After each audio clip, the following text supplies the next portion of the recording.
Dear colleagues, I am a developer. Today, I am going to present my unique solution, batch control panel. The first version is called admin panel, and it uses our component and custom metadata, and it is more simple. This updated version is developed on a modern technology called Lightning Web Component and uses custom object. Now, admin can configure this panel more specifically for his environment. So, I am going to present this step-by-step procedure, and you will know about batch introduction, problem description, panel work demonstration, abstract class and its implementation, remote controller and client controller. Let me start by telling what batch is about. This is the Apex class that implements the database batchable interface, and its three methods: start, execute, and finish. Batch Apex is an essential requirement when you want to execute bulk data. If you are using regular Apex classes, then it may hit the kernel limits. For example, if it is necessary to initialize a new field on old records in production, or to send an email to the user on a central date. The concept has plenty of awesome advantages. A large set of records can be processed together on a regular basis using batch Apex classes. Each transaction is executed with a set of governor limits. Batch Apex concept makes sure that the code should stay within governor limits only. In case one batch is not executed successfully, then it will not roll back transactions of other batches. When you want an operation to be asynchronous, then implement the batch Apex class. The batch jobs are invoked programmatically during runtime. It can be operated on any size of records, but you can add maximum 200 records per batch. If the size of the record set is larger than 200, then break it down into small management chunks. Most importantly, the interface can be scheduled to run batches at different time periods. Governor limits defined for batch Apex. As the governor limits should always be redefined for each set of records as per the requirement. When we start talking about callouts, then start, execute, and finish methods are limited to 10 callouts per method execution. There is a limit set for hours as well. For example, you can execute maximum number of 250,000 batch execution in 24 hours. At one time, only one start method will run for organization. The batch jobs that are not started yet will stay in queue until they are not started. Let's compare a regular class with a batch class in SQL and heap size. Retrieval of SQL queries. Regular class can retrieve 50,000 SQL queries. But in Apex batch class, 50 million SQL queries can be retrieved. Heap size. Regular class has heap size of 6 megabytes, whereas batch class has a heap size of 12 megabytes.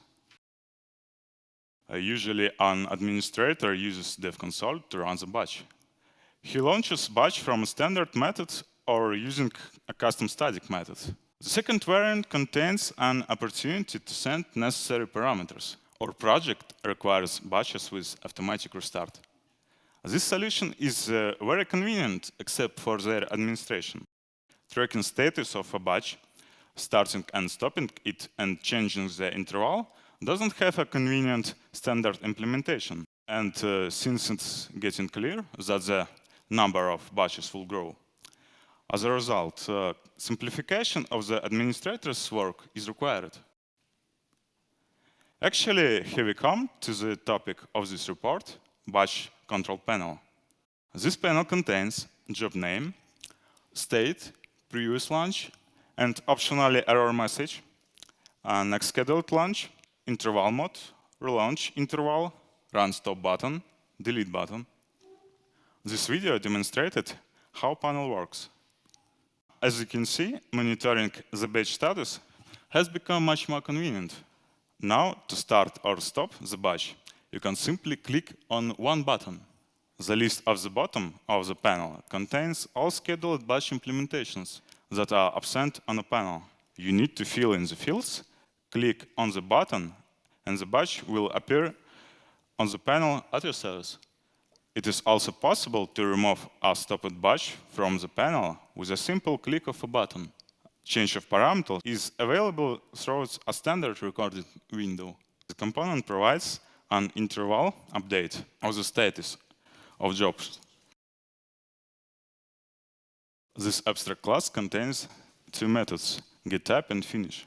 You can call the system schedule batch method to schedule batch job to run once at a specified time in the future. This makes it easy to schedule a batch job from one execution. It's a standard functionality that is used to restart the batch each time when final method is launched. Since the getType method is declared as abstract, the name of the batch class is always available in runtime. By using this name, the necessary information is requested from the database in order to add the batch to the launch queue. As you can see, here is a simple implementation of launching batch. Here simply implement getType method for abstract class. Class batch control panel remote serves for initializing the panel and for job management. At first, getData method is launched. It's a place where all data are formatted, such as batches that are not used, internal modes list, and job proper list. The process starts with forming abstract class implementation list. The batches that are existing on the panel are excluded. The rest one will be displayed in a list of available to add to the panel. Okay, let's look at getJobs method. It's a place where we get already created batch detail object. We get class name from them. And when we request data of the previous launches, completed and aborted, of the information, if job is in queue or not, and if it is running in a moment. This is class wrapper that's used in component template. Its constructor contains logic that defines the job state. This class also contains method of current job state updating, starting and stopping it, and other. Usage of job wrapper in component template. Here is the section for adding batch to the panel. Consider some client controller methods.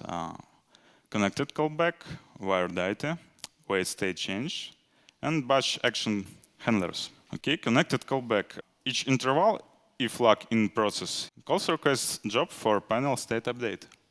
And wire data, this method gets init data from remote controller. When you need to run or stop batch job, this method will wait for and after it update state currently job. As you can see, start and stop method is waiting for changes in job state. Okay, so dear guests, you know about the new approach to batch control panel. This information included 6 points, such as batch introduction, problem description, panel work demonstration, abstract class and its implementation, remote controller, and client controller.